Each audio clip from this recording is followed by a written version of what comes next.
come up again with your questions. Yeah?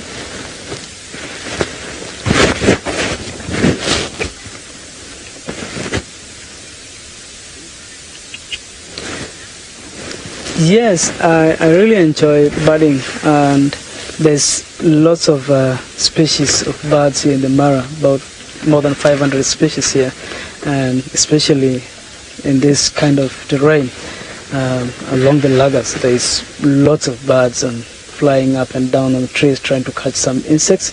So I really like birds, I really enjoy, and I love the shrikes. I love this beautiful bird called the lilac-breasted roller. That's actually my favorite bird. It has about 7 different colors in him, and I love when they fly. It's just beautiful blue, and when they roll, propel, and flying, they're so beautiful, catching their prey, like insects flying around. So the lilac-breasted roller actually is my favorite bird around this area. And just at the background, there's some sounds you can hear. It's francolins calling. It's called a crested. We have the 2 species here, the crested and the cocky francolin. But the sound you can hear at the background are the cocky francolins calling. And so the weather is just changing now, and we're going to link with Taylor, having some lions here in the Mara.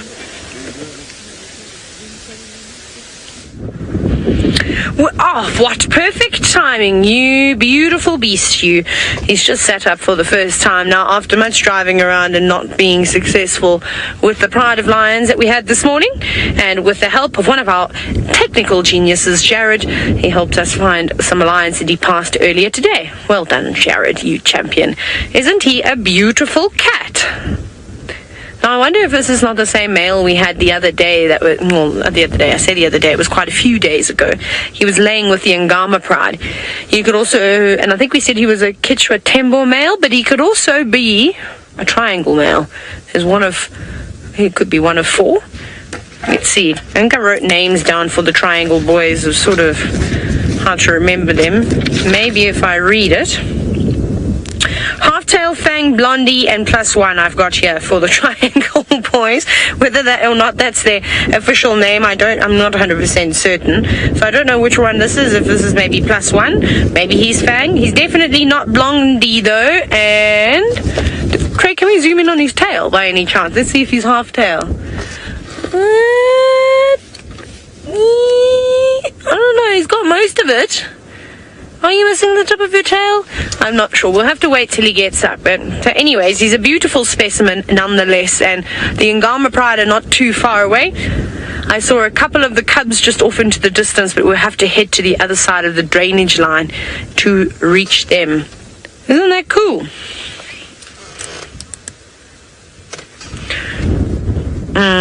Now, here's a question I'm not sure of. Cherie, you're wondering, how are the prides and coalitions named?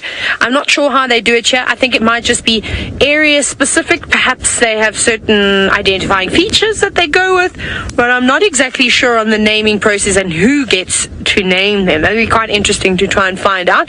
Again, somebody that's been working in this area for quite some time, our friend Vincent, who seems to be having an absolutely fabulous time on the other car, and maybe he'll be able to shed some insight again. It is nice to have someone who knows quite a bit about the area and about the various animals, because we can ask him 155 million questions that a lot of the other guys may be not able to answer. So Vincent's fantastic for that. I was picking his brain all morning as well. So yes, so we'll have to just ask him. I don't know if it's the same way that we name lions in the Sabi sand. Now here's I just added a scarf to my outfit also now while we were watching the lion. Didn't do it very well though. That's why.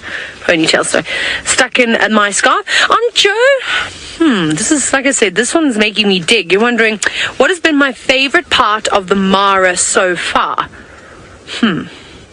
Everything? I don't know. It's really hard to just pick one thing. I mean, yesterday I had an absolute blast driving around trying to avoid rain. Never did I ever think I would be able to literally drive straight down the middle of the road with pouring rain on either side, and then sit and wait for it to cross over, and then go back to that area. That was really exciting. Of course, the Serval hyena sighting was a huge highlight for me. Even just learning and growing with the sausage tree pride, that's pretty fantastic too. I've really been enjoying that. I love everything about it, from the scenery to the beautiful escarpment. You should have seen the sunrise this morning. Oh my goodness, it was an electric sunrise, and hopefully we'll get another one like that. Even the wind, a bit of everything. Oh yes, Alice is just reminding me, the moon last night, as I was walking back down to my tent after dinner, I quickly shouted to the ladies in final control, and sorry if I woke anybody up. My voice may have been booming across the valley going, "Get outside, look at the moon." It was so beautiful as well. It's a pity that we missed the full moon, of course, due to cloud cover. This seems to happen on a regular basis, but other than that, just absolutely everything about the Mara is my favorite. Oh, guess what? I saw my first superb starlings too, by the way. That was on our way home today. I got quite excited. That was quite nice, but it was looking up in the sun, so we need to have a decent sighting of that. Now, the rest of the pride, you might be able to see there's a car 12 o'clock straight ahead of us. That's where the other lions are laying. They're sort of all spread out within that vicinity. There were some actually just on behind that log, but we won't be able to see them. Some of them were on termite mounds, but they're on this side of the lugger, the side that we're on, but they're best viewed from the road that runs parallel to that. So we'll get there eventually. And there's buffalo making their way there too.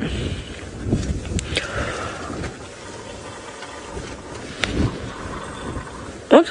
Oh, hearing strange noises. Sorry, Alice, I got so distracted. My ADD kicked in very hard there. Please may I have the question all over again?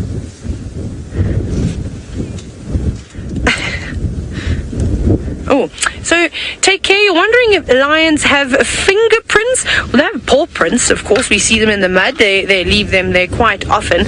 I don't think that they have a sort of unique marking on, I suppose if you have a little look, everyone's going to have different cracks in their paws. So I suppose, yes, you could use that as a fingerprint. But the only way that you would see those cracks is if you took the same type of ink that you would put on your fingers to do fingerprints. If you put that on a lion's paw and you pressed it on a piece of paper, then yes, you'd see the extreme detail. But even when they're walking in mud, you really just see a track. Unless it's got a huge scar or something going along its paw, most lion tracks will look fairly similar to one another. But I suppose if you include those cracks on their feet, like I said, you can see there are a couple there, then yes, they would.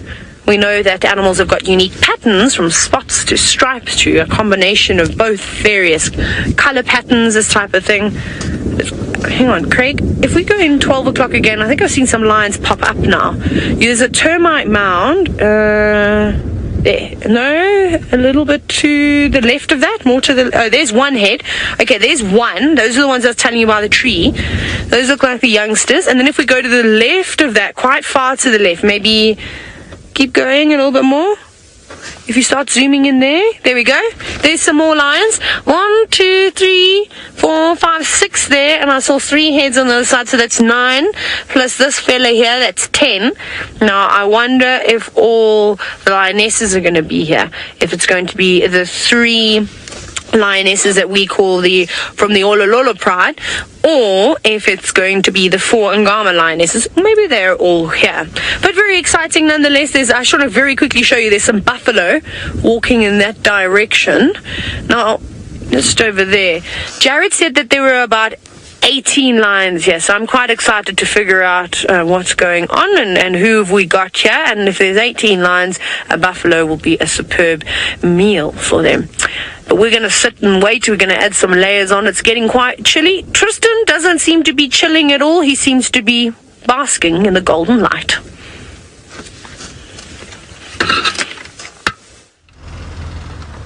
I am basking, Taylor. Look at me bask. There we go, basking.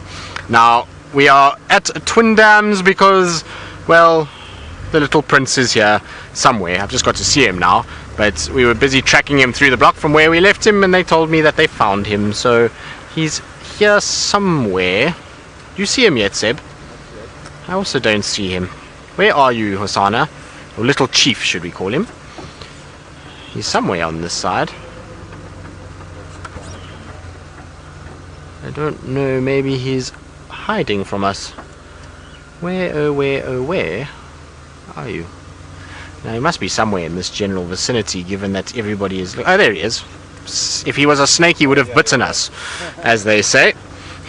I'm busy looking around, but he's right here, doing what he does best, which is looking ever so elegant in the late afternoon light. So he's just on the dam wall itself, and we thought he might come towards Twin Dams today when we were following him, and sure enough, there he lies on the dam wall. So I think this is the first time in the wild earth history that we've had leopard on both sides of the world. So one in the Mara and one on the side, which is a very, very, very good way to spend a day. I certainly love the fact that we have leopards on both sides, and it is beautiful to see Hosana. Look at how regal he's looking.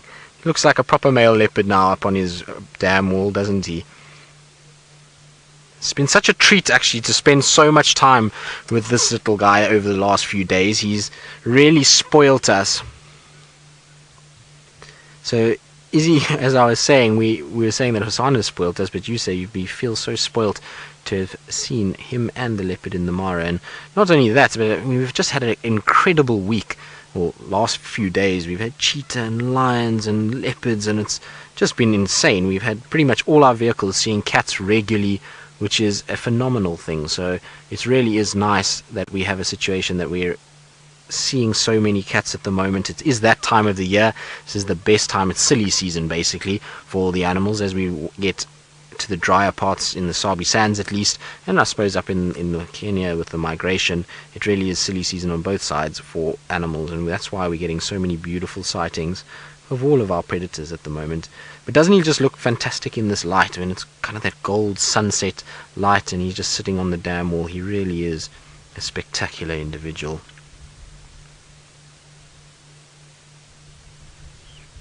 Completely unperturbed as well. I mean, there's a car parked pretty much above him, and he's not worried at all.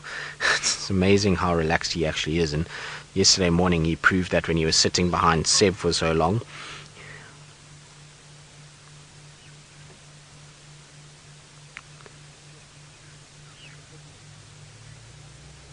So, Ali, you want to know if we can tell by a leopard's track or paw print if they are injured.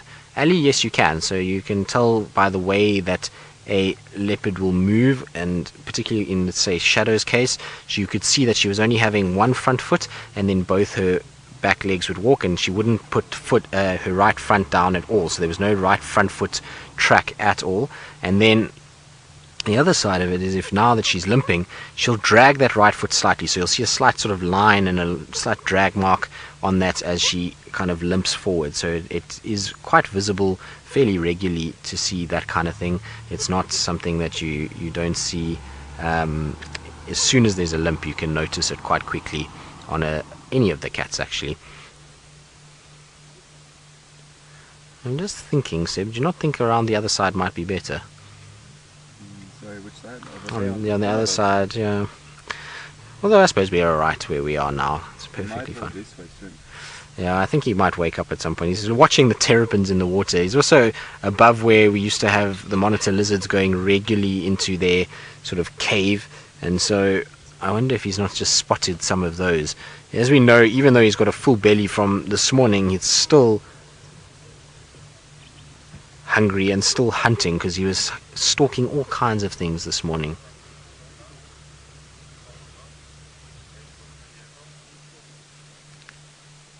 No, I think she's just watching the terrapins in the other car that's just arrived at this stage.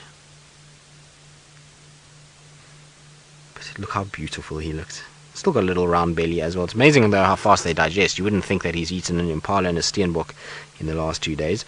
Doesn't look as though he's that full. So often when we see them, and a lot of people always comment that he looks quite skinny, and that a leopard looks skinny. It just shows you how quickly they can actually digest food. He was eating this morning at the end of the day and last night, and yet he looks as though he could easily eat again. So they do digest their meat very quickly. He's got a very serious stare these days, does Hosana. When he opens his eyes and that bright orange kind of stares at you, he's got a very serious look. That cub look is going quicker and quicker as he's getting older.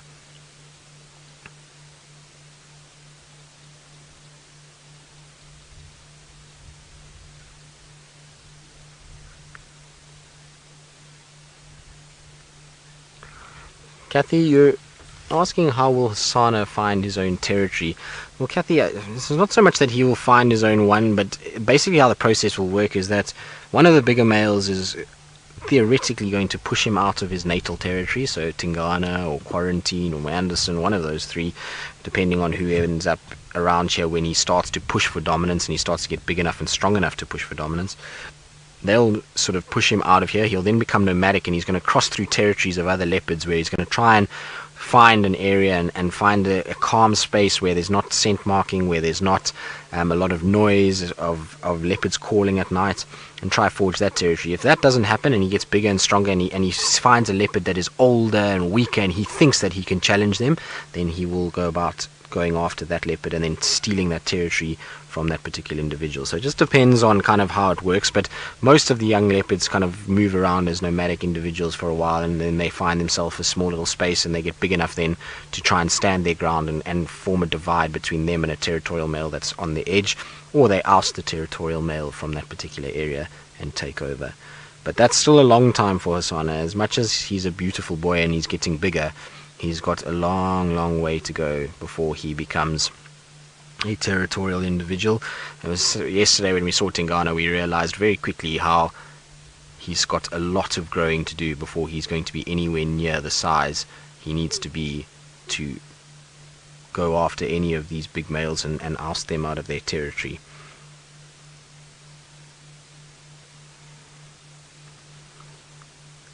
You can see the little tail again flickering and twitching as he watches the terrapins. It always happens with the leopards when they see things. Also, there's a few doves walking around.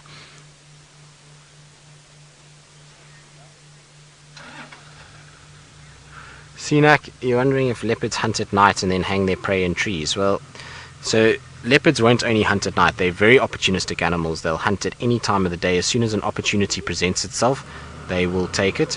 And so you'll find the situation, if he spots something like a duiker like he did this morning, he was stalking it and trying his best to grab it. So they'll hunt at any time. But in terms of putting their food in trees, not always. Sometimes they do.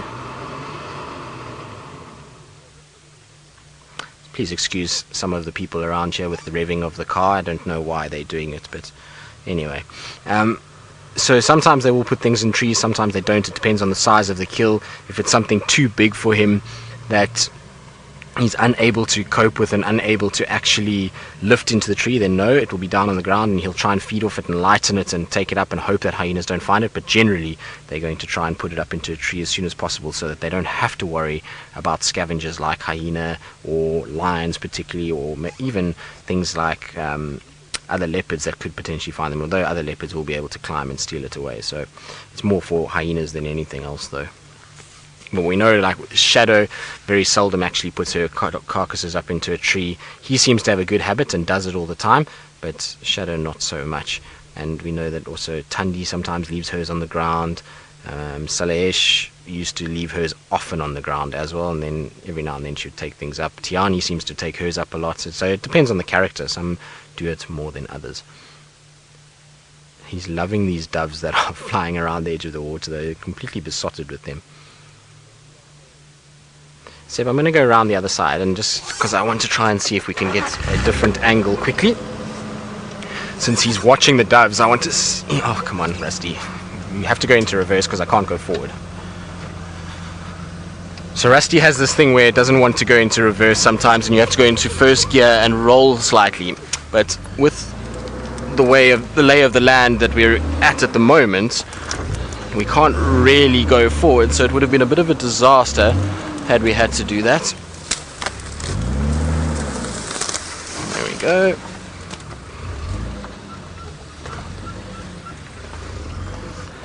But I think from that angle there we'll have the sun behind our backs, so it will be absolutely beautiful. And So we should have a really nice view of him, and also we're going to get a little bit lower, so we'll be at that eye level again, which is always such a kind of dramatic way to look at cats. When you're eye level with the cat, it always is that much better, and so hopefully it will all work out while I do this. Though, let's go back to Vincent with his beautiful spotted leopard in the Mara and enjoy the fact that we have two in two different locations. Again, our beautiful cat is still lying low, but the weather here is really unpredictable. Some few minutes it was a bit hot, it turns to be cloudy and just cool, but now it turns into wind. So you see and you can feel from a camera that it's windy, and by the look of the grass, and thinking that's why the big boy is just lying low, and the wind is coming from the north side, and just beside him there's a termite mound, so that maybe he's using the termite mound as a shield from the wind, and he's just now flat on the ground and with some expected weather. And at the moment it's supposed to be dry here in the Mara and hot, but I think because the global warming, everything is changing up everywhere, and you see all the clouds like they're going to drop in some parts of the Mara. It's a bit blue now to the east, but top right you could see some clouds. They might drop in the southern part of the Mara. And the weather changes because September is the hottest month of and the dry month of the year here down in the Mara. But look now, it's green in some places, it's wet in some places, and absolutely it's raining in some places. So our cat is still covering himself, shielding himself from the wind by the cover of a termite hill right in front of us. It's just lying low and not doing much, it's just breathing.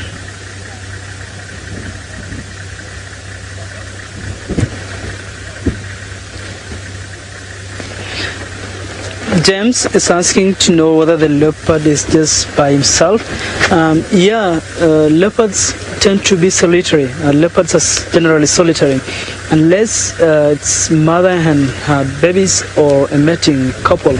That's the only time you see more than one leopard. Otherwise, leopard live a solitary life. So the boy lives in this territory but will tolerate females in the territory, but not any other male. So they live in solitary in their territories, actively defended territories against any other boy. So they live a solitary life. It's actually different from other cats because mostly the lions live in prides, but leopards live solitary. Cheetahs, brothers from the same litter, stay together, but females stay solitary. So that's a bit tricky with them, and that makes the survival a bit tricky for the solitary cats because there's no one to help in terms of hunting, finding food, protection if in case there's any attack. So it really makes them difficult to stay solitary just by yourself, unlike the other lions, which actually stay in groups and they help each other in terms of protection, bringing up cubs, and also in hunting they help each other. But it's really tough for the solitary cats, but sometimes they enjoy it because if they have like a rich territory with full of wildlife, then they can enjoy.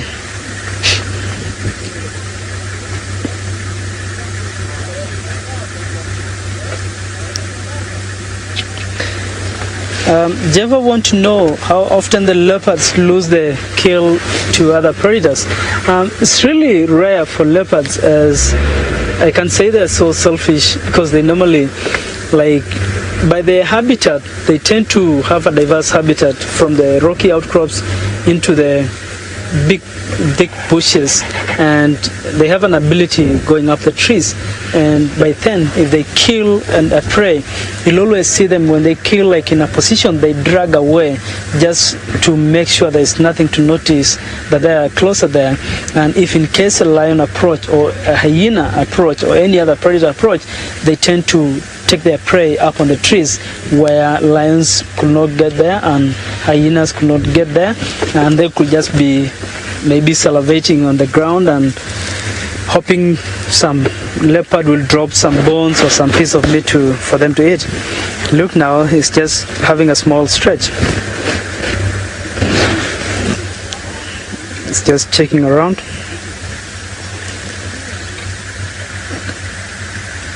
So it's just our boy is still on the sleep. So Tristan is back with another leopard. So we're just going to link back to Tristan.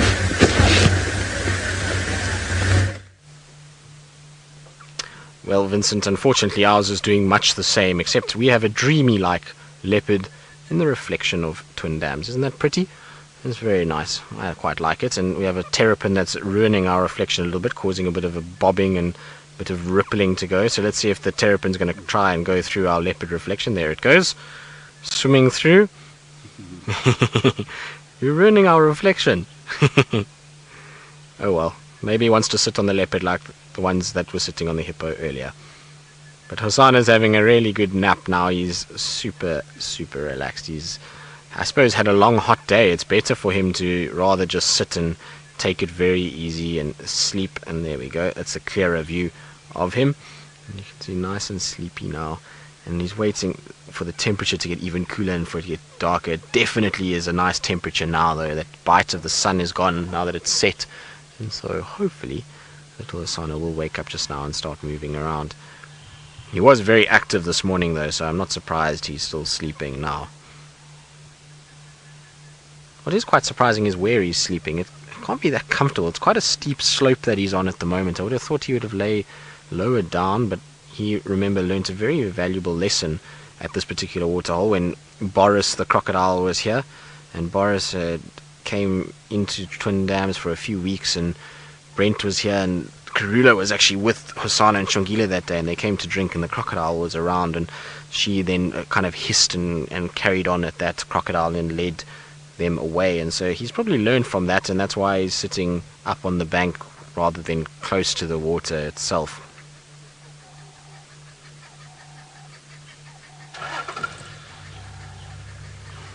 You can see even with the vehicle waking up and driving above him, he doesn't even wake up. It's amazing that you would think that he would actually pop his head up and check.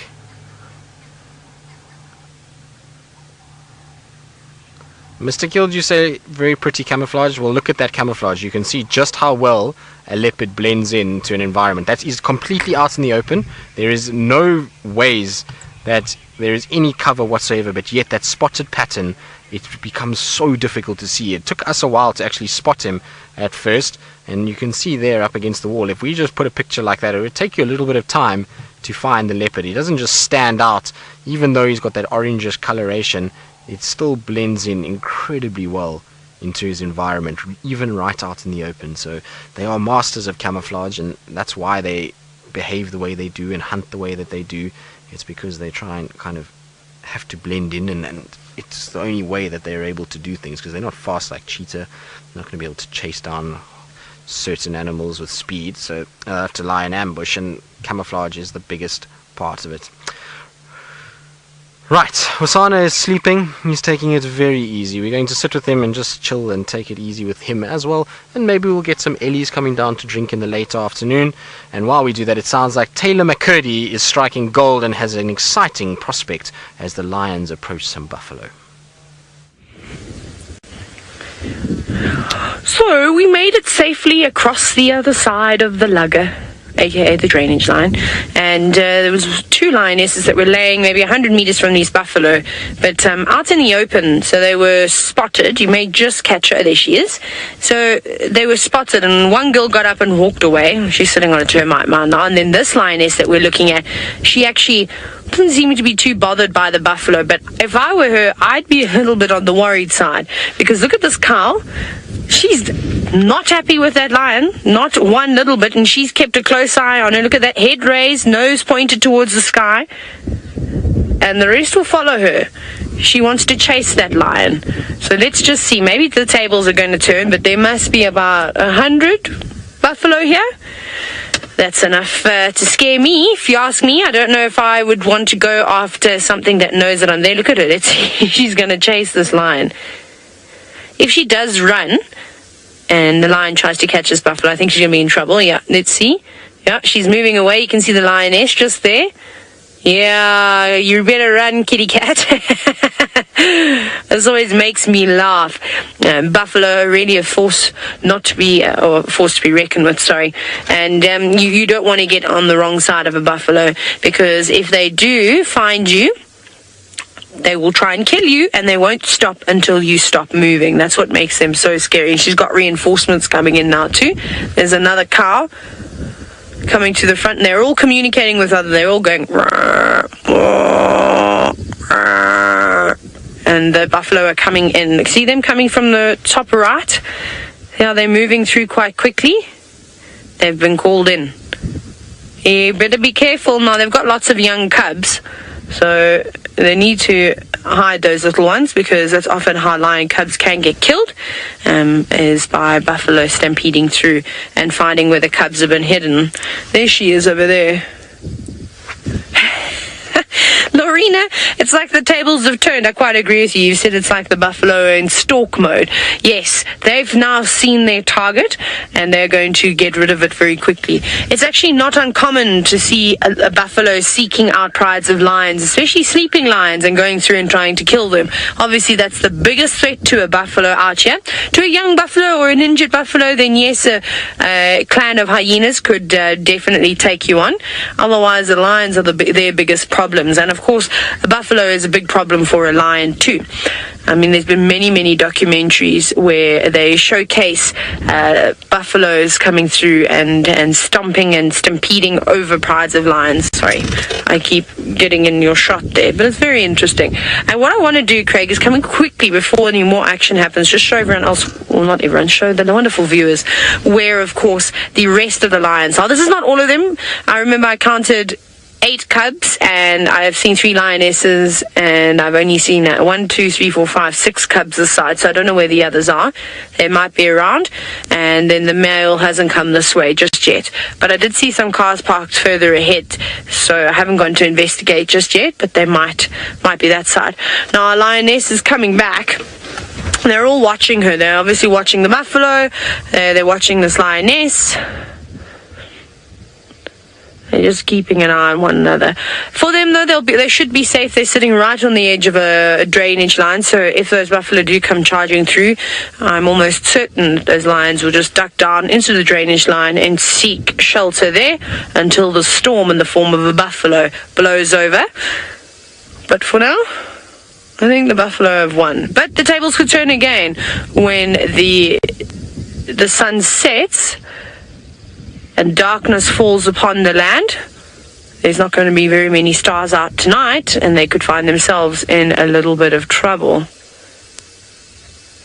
What you going to do, girl? Now, the buffalo look like they're losing a little bit of interest. I actually would quite like to see an interaction here between the lions and the buffalo, just because it's one that we don't get to see too often, especially with big herds. But for now, everything seems to have settled down for a little bit. The buffalo have got their heads back down, they're grazing, and you can see this lioness is not interested at the moment in hassling them at all. There they are, see, grazing. No more nose to the air. They've settled down a little bit. The one buffalo is actually behind that shrub. You can't see her. And there's a little, yeah, that's a different one. So there were 2 there. She was having a scratch on the stick. There we go. There she is. Anyway, she's going to carry on. She was rubbing up against that broken tree that I presume the elephants had pulled down. Let's see if she does it again. Yes, she wants to. She's obviously a little bit itchy now. She knows. Well, she's celebrating with a scratch. What a great way to celebrate. Oh, careful, if you're not careful, you're going to have that whole log fall on top of you. And off she goes again. Back towards the pride. Look at the look in this lioness's face. Just a moment ago, she just went, not again. She looks so disappointed in herself. What are you staring at? Are you still staring at the buffalo? Yes. They're watching them. I think she's licking her lips going, that would be so tasty, especially with the amount of cubs that are here. And if there are any more adult lionesses behind us, then most certainly a buffalo meal is needed.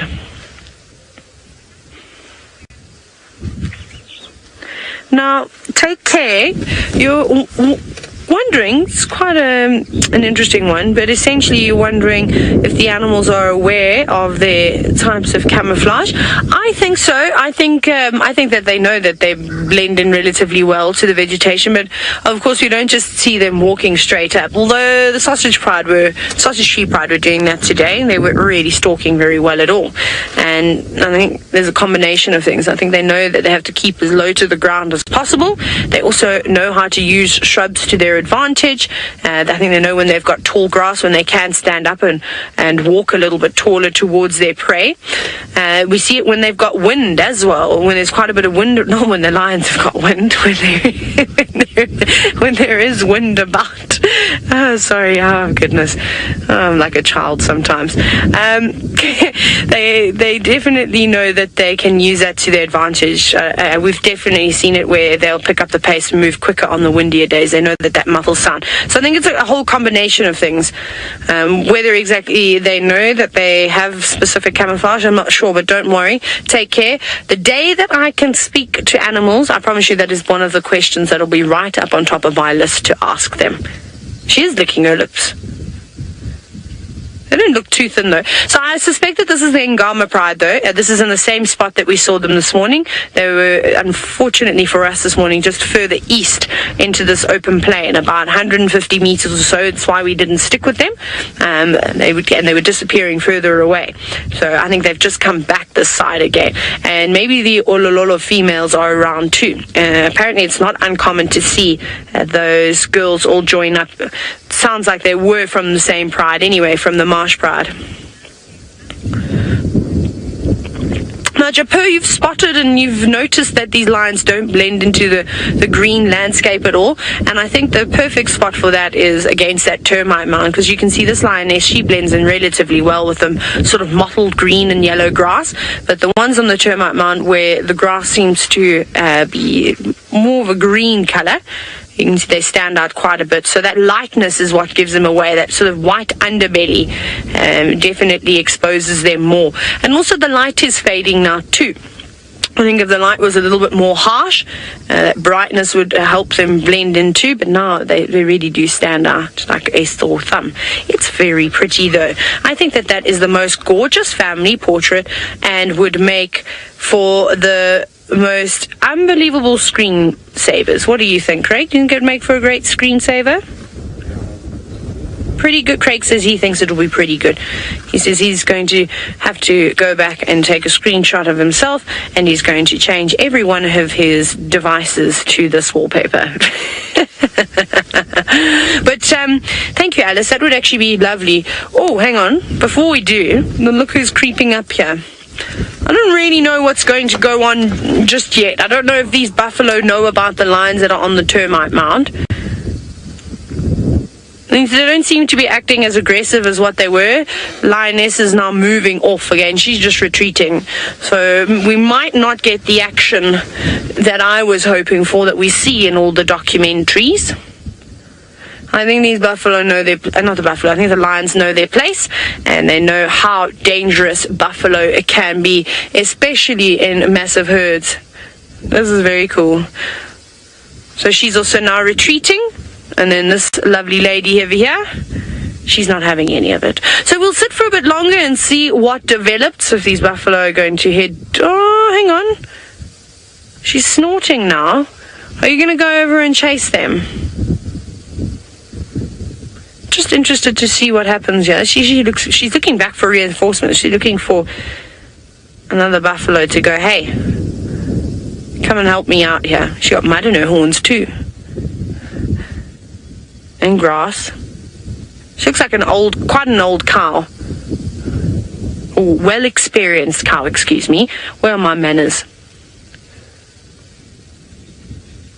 No, it's not the same one that we saw earlier. It was that one that first showed her dislike for the lions, had quite a pink nose. No, going back again. Okay, so it doesn't seem like they're going to chase after lions just yet, but we're going to change our cameras now. I'm going to send you back across to the Sabi sand with Tristan and his wonderful spotted cat. Yes, well, our wonderful spots, I think, are in a state of serious dreaming. You can see there's twitching every now and then, his paws are going, so maybe he's dreaming about the duiker that got away this morning and how he should have chased after it and grabbed it, because, like I say, his paws have been going all over the place as he's been sleeping. But other than that, he's been very, very still. And I suppose he gave us such a show this morning that it's no wonder that he's a tired boy now, and no wonder that he's resting and taking it very easy. I mean, he walked a lot this morning and chased varying different things and was all over the place, and he was up and down trees, so we got to give him a little bit of a break. He can't be a star every time he is up and about, or out and about, should I say. The only problem is that I think Hosana for us is going to be a few days hiatus of seeing him, because from Twin Dams generally he's going to go south into Little Gowrie, and the chances of us seeing him for a few days is probably not going to be great as he meanders his way back towards Chitwa. He seems to be loving Chitwa at the moment. I was speaking to the guys there, and they were saying that they see him many evenings walking through the camp. I'm convinced, though, that they're mixing up Tamba and Hosana a lot as well, because they say every night they're seeing them, and that's impossible, because we know that both of those two have spent night even when they have seen them. So it's the two of them apparently will go in and out of that camp fairly regularly, and hopefully what Hosana will do is, if he does cross south, we'll just tag team Tamba to come back this side, because as much as it's been amazing to see all of these leopards that we've seen this week, I still haven't seen my favorite boy, and hopefully he will be out and about in the next few days and I'll be able to catch up with him, because he is such a treat of a leopard to see. So I'm hoping Tamba will be back on Djuma at some point soon, and we can spend some quality time with him as well. But you can see the belt of Venus in the background, so those purple hues that are coming through now that the sun is set, and you'll see a little bit of coloration that will come through, and soon it's going to get quite dark. And I'm hoping once it gets a little bit darker that Hosana decides to wake up a little bit and meander around the dam. The thing is on the other side of the dam wall now there is no longer any water, and so there's nothing for him to go and investigate. He used to love going behind this dam wall, and there used to be ducks, and there was something meandering out of the bush towards this area, especially at this time of the day. It's that last moment for them to drink before it gets dark and becomes quite dangerous. So I would have thought we would have seen something, but alas, it seems as though they all know Hosana is here and waiting for them. You can see the ears are still working though, even though he's sleeping. Those ears are still just twitching and picking up some of the sound. MKL, you see him twitching? You say that he looks so soft. Well, he does look like he's got a velvet coat, doesn't he? It looks as though he would be a nice cat to cuddle with, but their fur is actually a lot more coarse than what you think. It's not as velvety as what it looks. You know, at the end of the day, they're not being groomed in parlors and brushed every day, and while they do have a rough tongue, they still kind of have dust that goes all over them, and so it's not as soft and velvety as you would think. It's a little bit bristly. It's not as bad as the lions. The lions tend to have a much more short, bristly coat than what the leopards do, but it's still not as soft as you would think. Either way, though, it is a beautiful coat that they've got. There's just the spots on a leopard are fantastic. They're the most amazing things, and it's no wonder that fashion has copied that pattern. It's such a beautiful kind of marking, and to think that that's just naturally occurring is really quite something. If you had to tell a painter to paint something like this, I don't think they would, back in the day, have come up with an idea as quite as beautiful as that. But that is one sleepy, one tired kitty, that's for sure. All we need now is an impala to come over the dam wall, and that will certainly get things going. But like I say, I often have impalas here and nyalas, and I'm surprised none have been around. Maybe they've seen him already today and have caused a bit of a stir, and that's why there's nobody around and why he's sleeping. Maybe he's been chasing animals around all day during the heat and is a little bit more tired. Beautiful time of day though. It's so nice just sitting here and listening and taking in the sounds of what's going on. There's a few francolins and guinea fowl calling, and other than that, it's that time where everything starts to go nice and still, and really is the best time of day just to be sitting and enjoying nature as it is.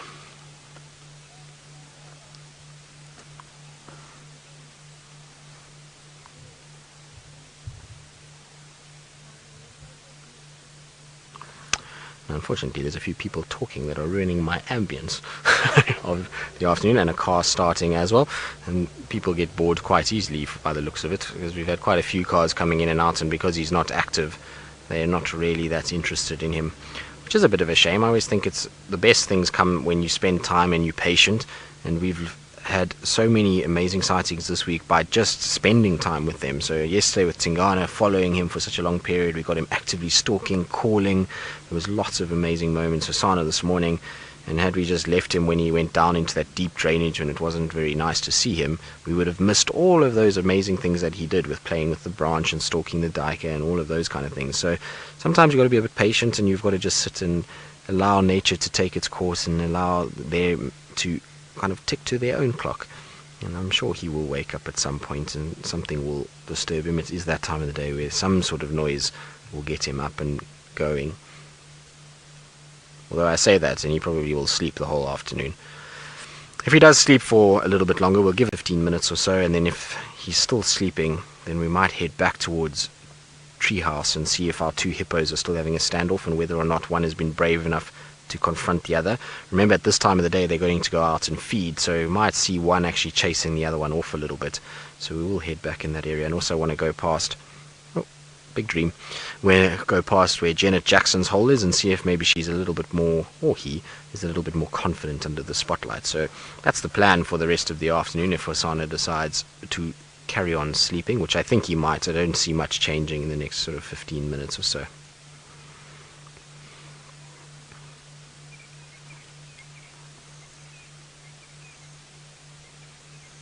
Paula, you say it makes you feel so calm just watching this. It is a beautiful scene, isn't it? It's calm, it's very placid, and he's just fast asleep, and still, even the reflection on the water now is completely still. That wind has died down. There's a few little insects that are coming off the water, so we'll have a few mayflies and varying other things. But you can see, look at the reflection of the dam wall. It is still, and it is really peaceful, and it's almost like you can just take a big deep breath and relax and let out all the bad energy as you enjoy the scenery. And there's our dreamy leopard to go with our sleepy, peaceful scene.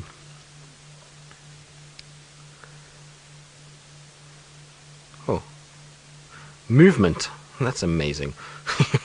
So we had a few leg stretches there. I don't think it's much movement. You can see he's just repositioned his head slightly, that it's slightly lying up a bit more. That is one spread out, tired cat though, that's for sure.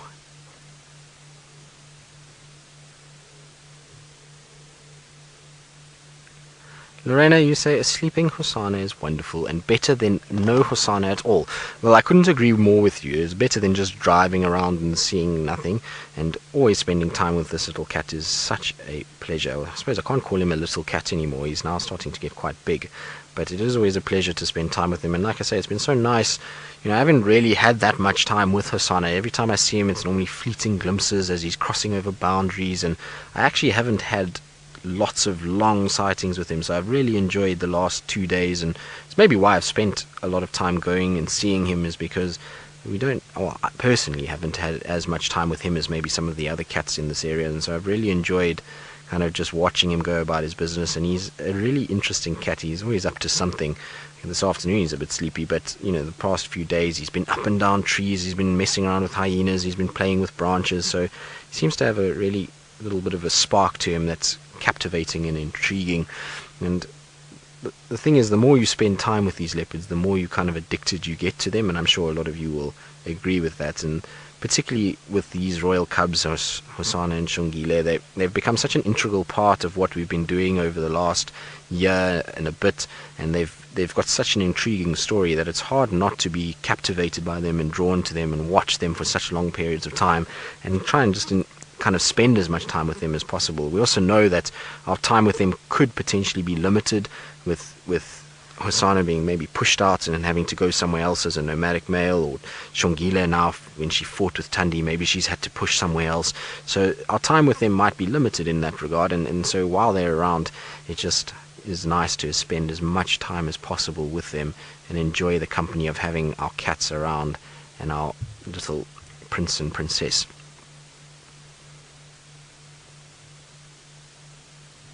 Of course, we're talking about him as though he's not here because he's sleeping. I'm sure he's listening to every word and gloating in the basking, should I say, in the limelight of being a rock star leopard in the Sabi sands. If egos were something, I think the leopards up in this part of the world would have the biggest ones, because they get shown to many people around the world, that's for sure, and found their way into the hearts of lots of them, and they've done amazing things. And it's really cool that we can sit here in the Sabi sands and show all of this to all of you guys across the world, and we can all learn about leopards together and the behavior that they have. And it amazes me how each leopard has this uniqueness about them, that they all do different things, they all have a different way about them, they all display slightly different behavior. And we've learned so much from all of these live drives over the past number of years, and from all the different presenters, and we've seen so many intriguing moments that are not well documented, that it's really a treat that we get to spend time like this with leopards, and such quality time for long periods.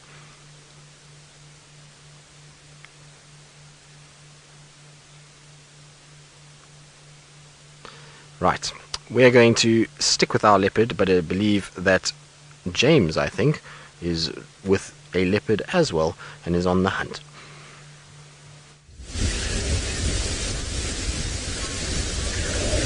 So welcome our viewers. It's another new edition. Vincent and David on camera. We have our big leopard. It's just talking now, and the duck is just approaching, and there's a family of zebras approaching, and they're crossing a small ditch just in front of us, and our big leopard is just up next to them. But it's a bit tough for a zebra, for a leopard to take down a big zebra. But look, he's going to try. Probably I don't see yet any young calf fawn zebra coming across, but these guys look like he's determined to try one. But just in a second, he's just gone behind the trees now. You can hardly see now. He's just gone behind the tree, and the zebra is just next to him, and hopefully he's going to bring down zebras. Is just a big family of them lining up, walking down. But I can see some fairly sub-adult one. Maybe he could try get one of the adults. It's just about on the end coming across, but we're just going to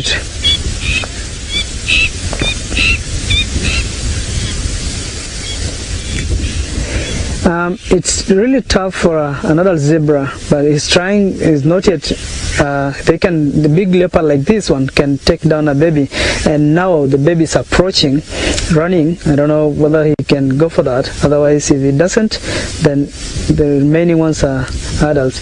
But they could go up for a baby zebra. Look, now it's just approaching, coming up again round, and it's only adult zebras coming now. Hopefully he's going to try. But leopards are especially the old ones, they're so experienced, so they could have some techniques to.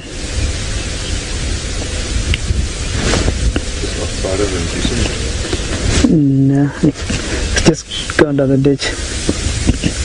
Very excited actually for the first drive. We're trying to see whether this guy could succeed to make a kill, but it's just down the ditch now. We can't see him now, and it's a bit dark, by the way. You just see the zebras. Hopefully there's still more coming, and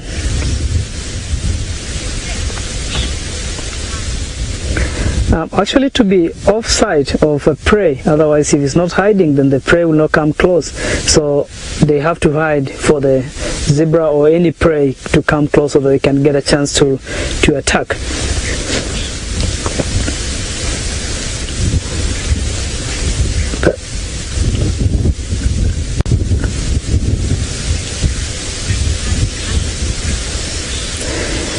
Yeah, somebody asking whether the leopard hunt normally at this time of the day.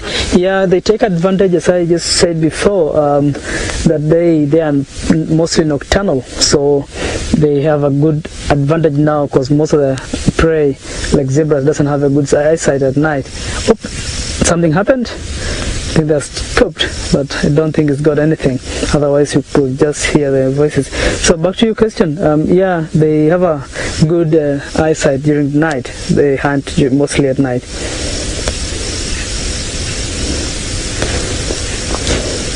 Slowly coming back again, zebras. They're not sure what.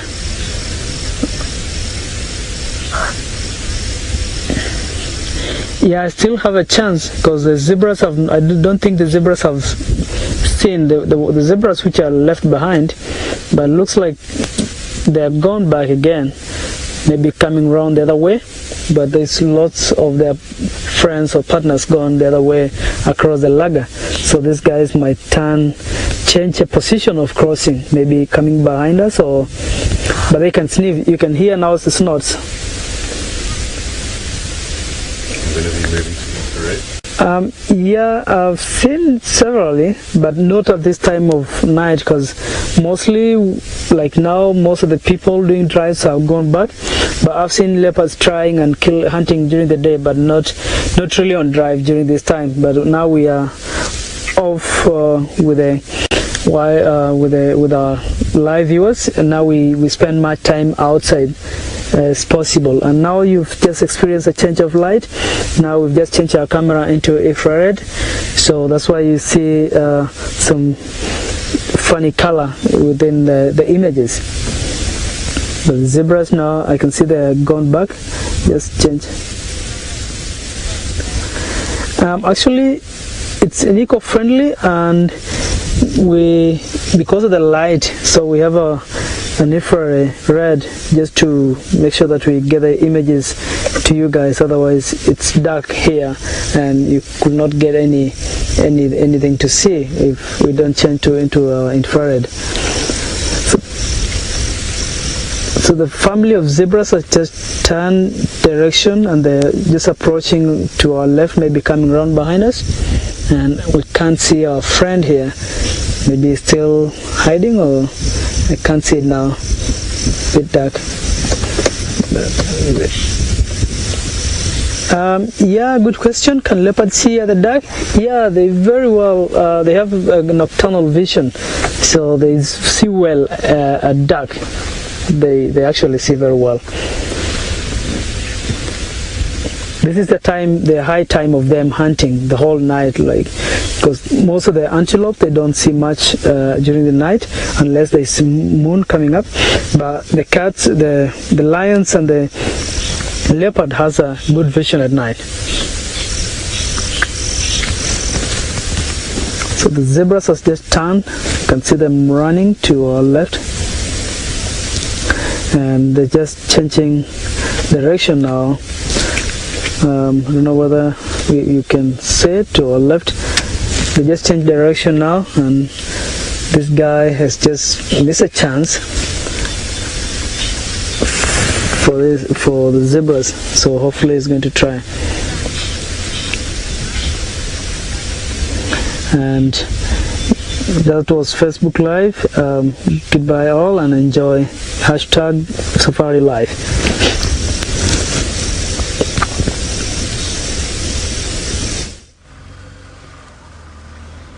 Well, wasn't that exciting? A leopard stalking zebra. That's very cool. And lucky, I've seen leopards on zebra kills before. It's quite something to see. It's a bit weird, but very cool nonetheless. And I believe Vincent is still busy with his Facebook Live, so he didn't link back to me, which is fine. They're carrying on with theirs while we meander our way through the bush.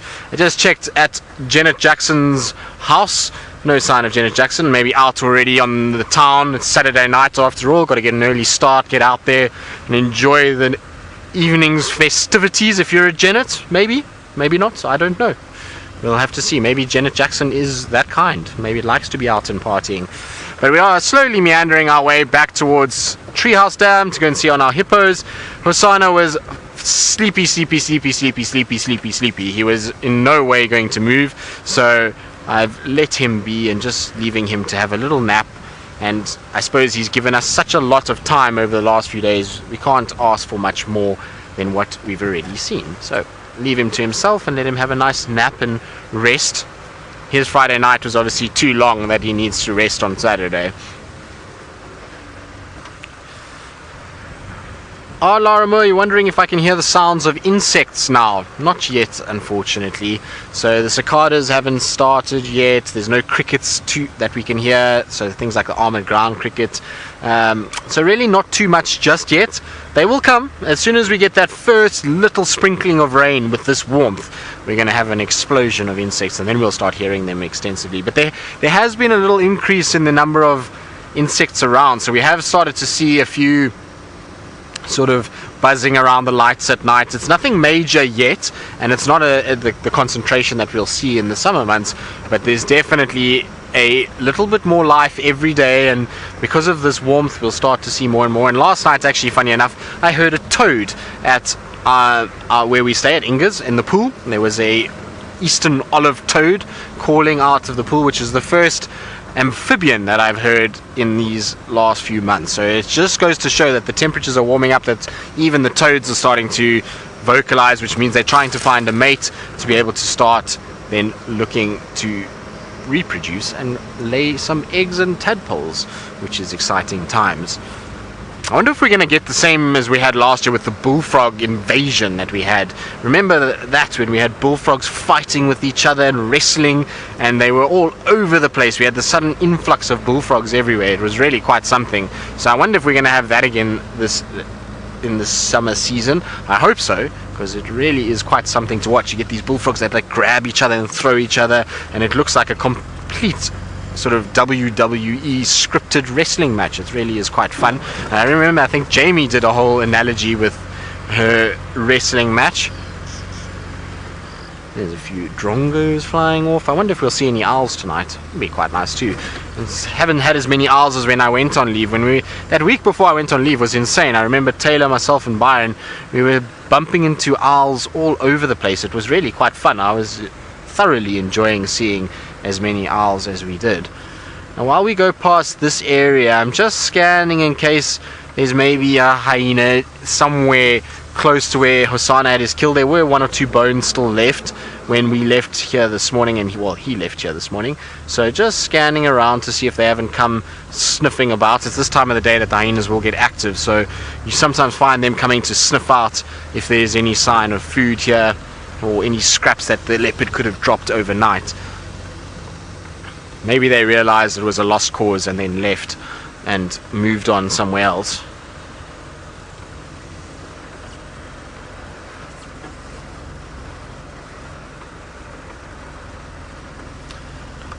Sinak, you're asking if I've seen serval lately. Sinak, the last time I saw a serval was about 4 years ago. That's the last serval that I saw in the Sabi sand, so the answer to that question is no, unfortunately not.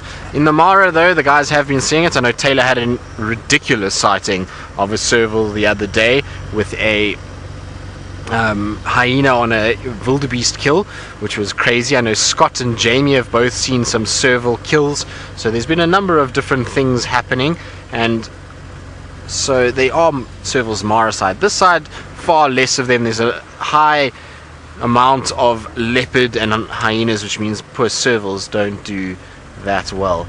I'm just scanning around Twin Dams. There was a car that stopped here for drinks, which would tend to suggest that really not much is going on. There's no sign of either of our hippos at this stage. Just scanning to check. No. So they're calling me on the radio. Let me just answer this quickly. Go ahead, yours. Affirmative, yeah, still very flat sleeping.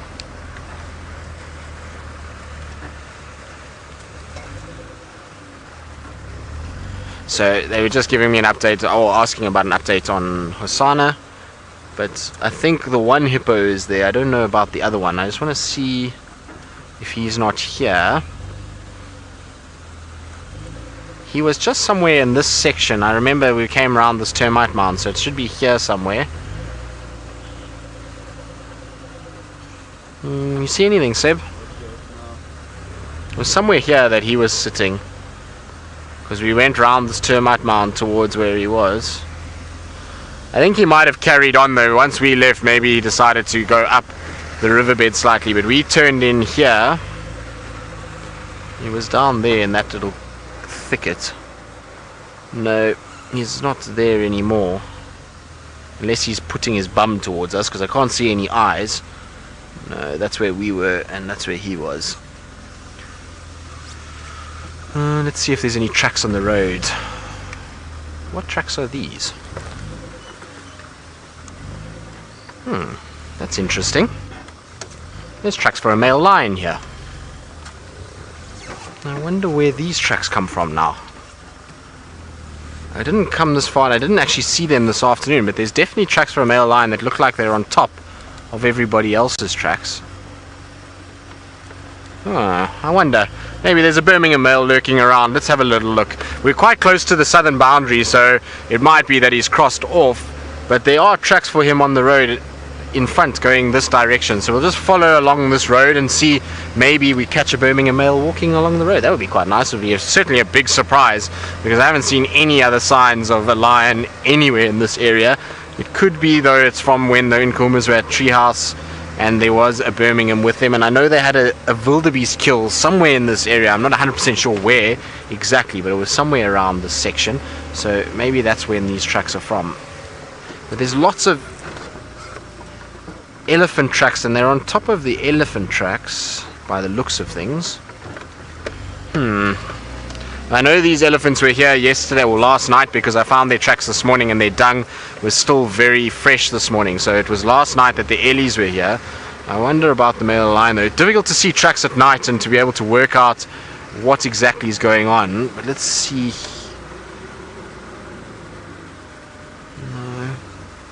I don't see any sign of a male lion track coming out in this direction. Maybe it was from when they were on that wildebeest kill the morning when we were not live. It could be from then.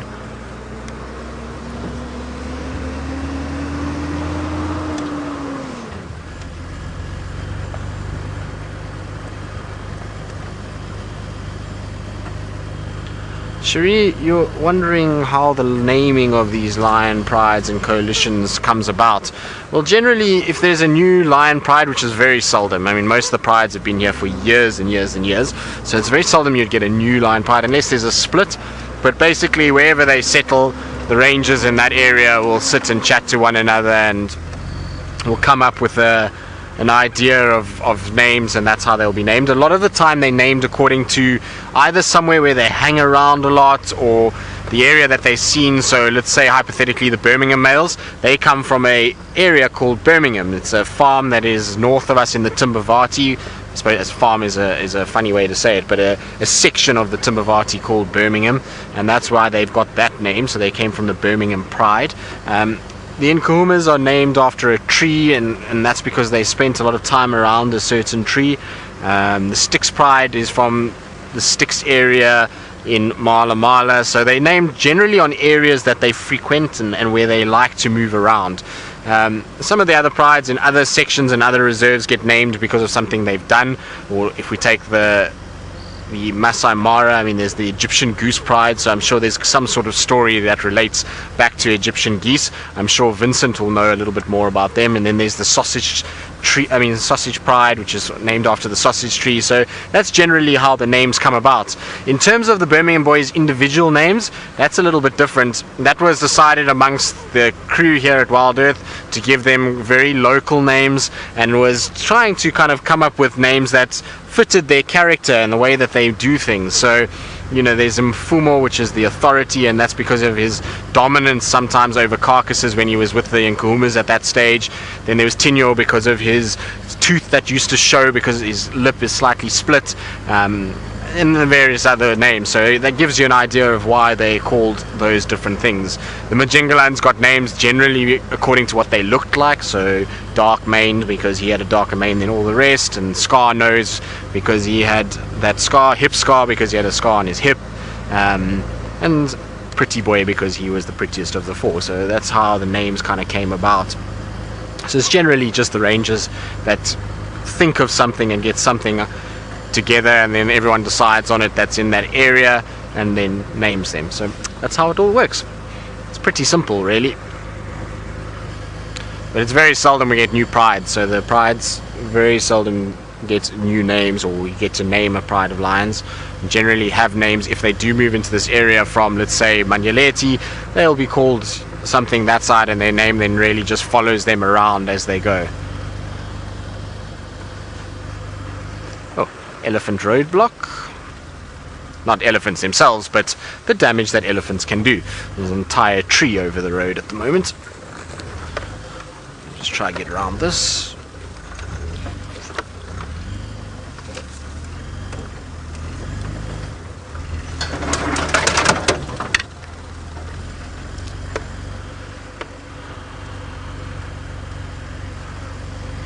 No sign of any owls. I've even been listening for them, trying to hear the scops or the pearl spotteds or the Verreaux's eagle owls, the spotted eagle owls calling, but nothing. It seems as though everybody's still waking up. All the nocturnal creatures are still waking up, and those that are diurnal seem to all be quite sleepy at this stage.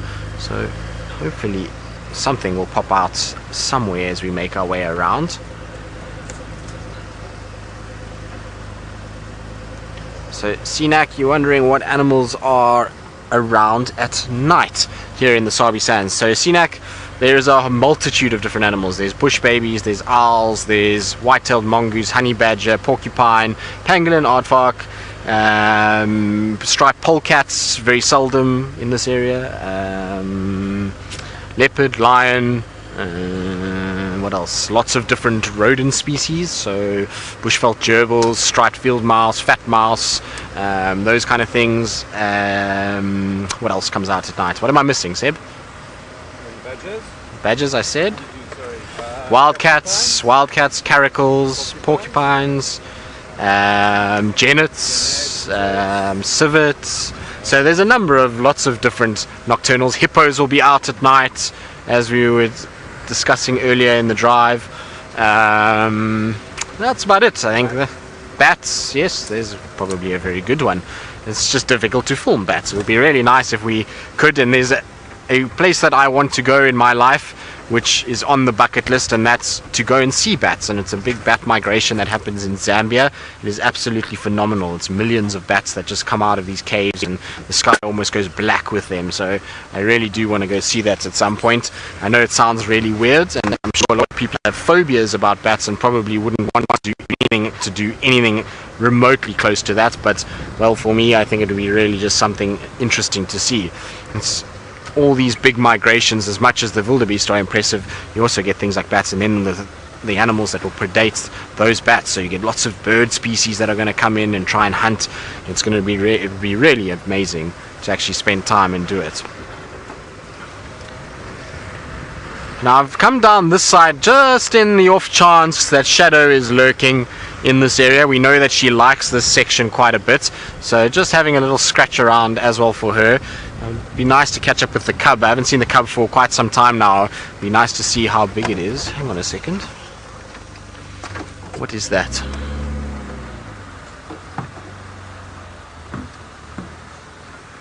I thought I saw... Oh no, it's just from an elephant, but I thought it was maybe a drag mark. So if you see in front here, there is this line that goes across the road, and for a second I thought that line could potentially be a drag mark for a leopard dragging a carcass, because we know that they will drag across roads. But if you look where that line is, and you come back slightly to where my spotlight is, Seb, you'll see there is a big round disc there, and that indicates the foot of a elephant, not a leopard. I would be lying if that was a leopard foot. It would be a very big leopard. It is the foot of an elephant, and so its trunk dragging along the road in front of it, and that's what's created that. So it's not a drag mark of a carcass, but rather the elephant's trunk, or a very large leopard apparently. I was getting quite excited because I just mentioned Shadow, and wouldn't that have been a sort of weird coincidence if Shadow was here with a carcass? That would have been really cool. Unfortunately, it's not quite what has happened, but anyway, we will live in hope. Maybe we'll get lucky somewhere here. She might be somewhere in this area. The last time she was seen was heading in this direction, so you never know with her. She pops up in the most random places at the most random times, so I'm hoping that we will find her somewhere here. Where's our vulture's nest? Is it behind us? Yes, it is. No vultures. Well, we don't want to shine lights on the vulture's nest, so that's why I'm just remembering which tree it's actually in, because, like I say, I don't want to be blinding the little fledgling.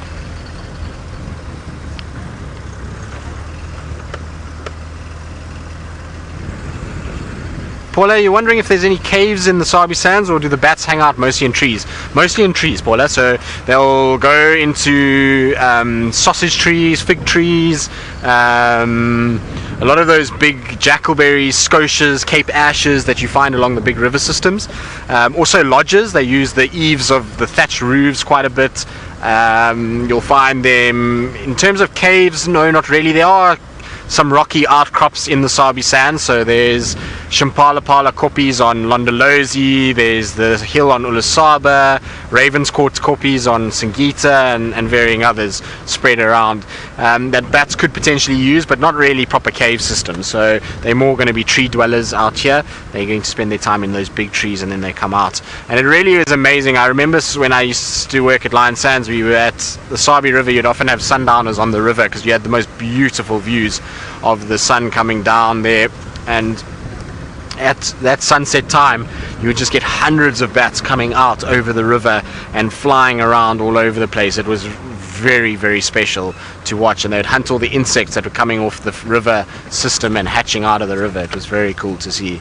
So it was a nice time just to kind of spend in that area. Now I forgot completely that I had my diff lock on, so the car was making a funny noise, so I just had to sort that out quickly. But that's basically where the bats are. It's quite amazing actually from up here. I can see a view quite far to the south, and you can actually see all the different game drive vehicles dotted around in the distance. It's really quite interesting to see where everybody is. Amazing that you drive around and you think there's no one close to you, but then you look out when you're slightly higher, and I can see 1, 2, 3 different game drive vehicles currently on my southern side. They seem to be all driving around on Gowrie Main in that area, so it's all the guys from the east, Arathusa and Simbambili and Chitwa and Nkoro and all those guys that are driving that side. And apparently somebody on Rebecca's as well, on my left hand side. But so far no real signs of any nocturnal things. I was hoping we'd get a few bush babies maybe out, even nightjars, or like I say, owls, but no eyes that I've picked up whatsoever. Not even any impalas. Where we were just now, where we had that elephant drag mark, or trunk drag. Wait, what are these here in front, Seb?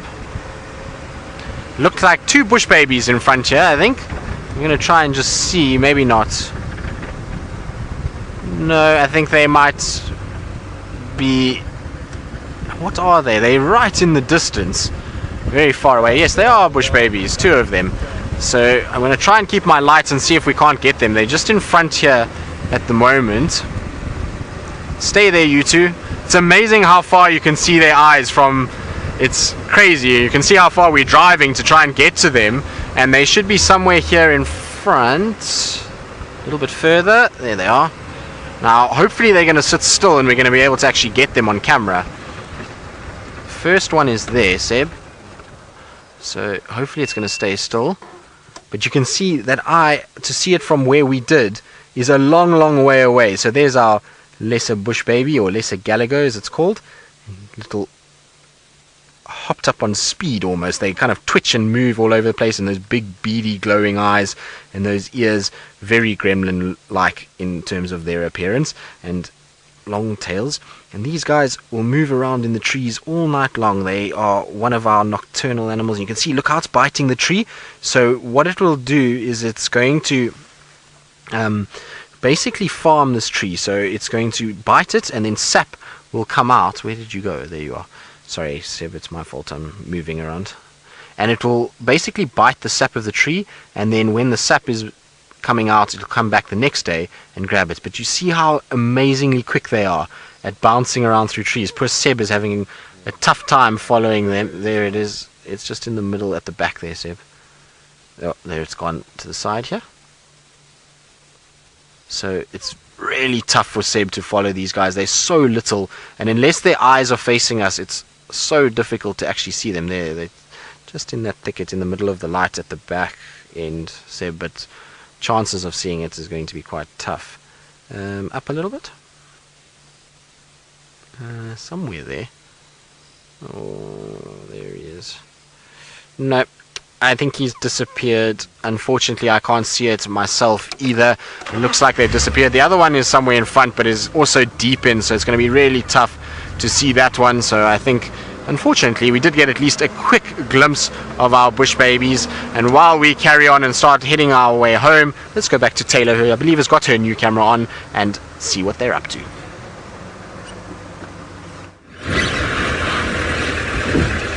Just joking, I'm not frozen. I wondered if Alice panicked a little bit. I'm too naughty. Right, so I'm just quickly going to give you an update of what happened. So we're putting our big fancy camera on and something's gone wrong. It's not working, which is no good. And then the lions ran away from the buffalo because the buffalo came charging in and charged them straight off the top of that termite mound. So I'm trying to find them again, but I had to go the scenic way around to cross this massive lugger. So we'll get there eventually. How good of a view we're going to have, I'm not exactly too sure, but we will give it a bash anyways. But I forgot to tell you, how silly of me. Yesterday was my 1-year anniversary at Wild Earth. Can you believe it? I can't believe that I completely forgot. It is no good whatsoever. Woohoo! I made it. Wasn't too bad, eh? Hopefully a few more years to come. I'm sure a few more years to come. But this job is way too much fun. Oh my goodness, is the show almost finished? I can't believe that. It feels like it just started a moment ago. Now, I apologize, I'm not looking back all the time. I'm just trying to concentrate. I don't want to drive past these lions, because we're going to try and sit with them for a little bit. There's lots of zebra around. There's some more buffalo moving in from the right towards the drainage system. There is some impala. I saw what else was there? A reed buck. So there's lots of things around. And hopefully these lions are going to go for something.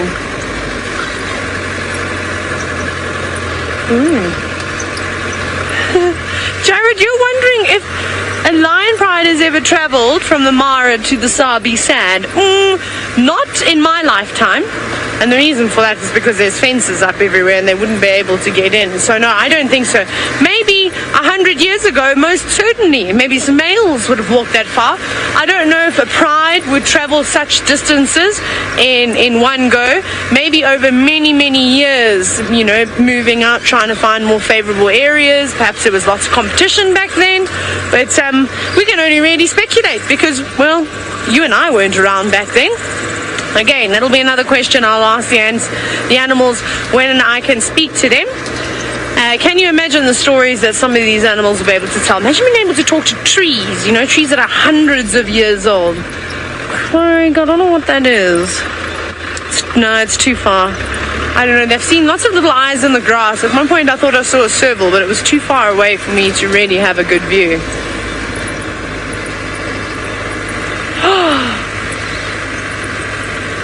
Can I have the name again, Alice? Sorry.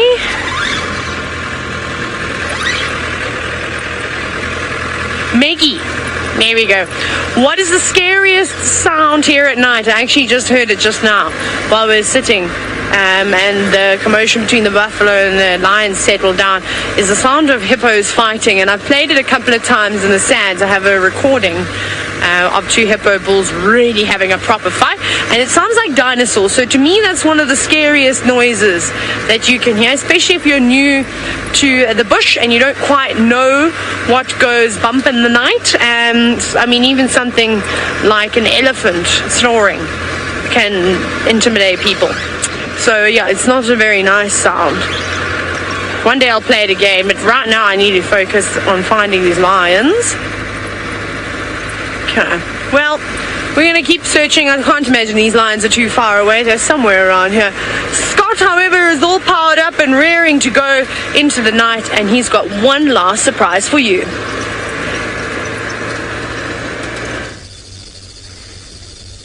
Well, we do have one last surprise for what sounds like an incredible sunset safari.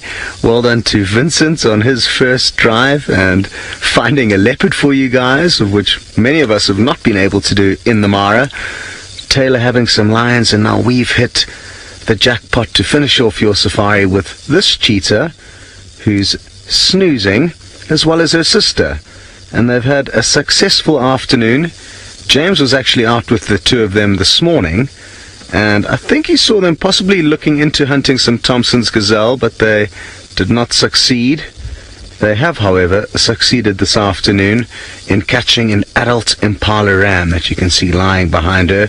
They've already gorged themselves, and there's still a lot of meat remaining.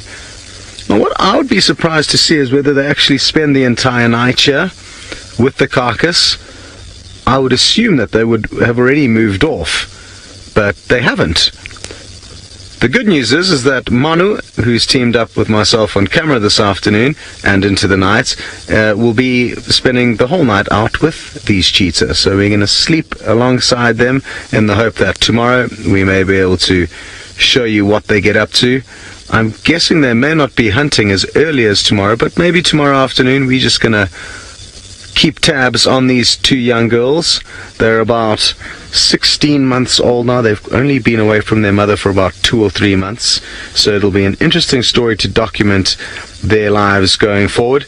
Tony, you would like to know what is the most interesting part of our job, and I guess I enjoy sleeping out and spending nights out with these big cats, whether it's them or lion or leopard.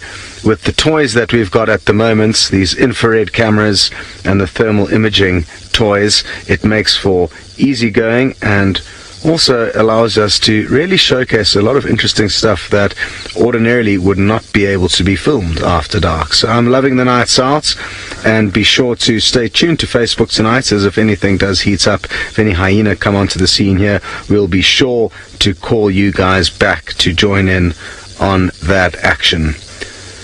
I think Taylor's also going to be spending some time out tonight in the hope that she finds those lions, and she's desperate to get a lion kill to share with you guys. She has yet to be lucky enough to see one. She's seen a lot of attempts, but they've yet to succeed. Well, I must say a big thank you on behalf of everyone in the Safari Live team for you guys joining in on this afternoon safari. We will be out and about early tomorrow morning, both in the Mara and from Djuma, so be sure you tune in for more action.